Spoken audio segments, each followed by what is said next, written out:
សួស្តីទាំងអស់គ្នាជួបគ្នាម្ដងទៀតនៅវីដេអូទី2របស់ខ្ញុំដែលថ្ងៃនេះខ្ញុំចង់និយាយអំពីពិការភាព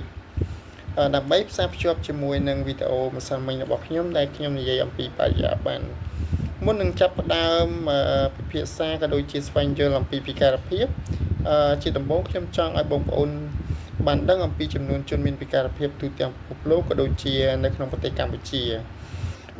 បើយោងទៅតាមរបាយការណ៍អង្គការសុខភាពពិភពលោកឆ្នាំ2025បានបង្ហាញថាចំនួនជនមានពិការភាពសរុបមានចំនួន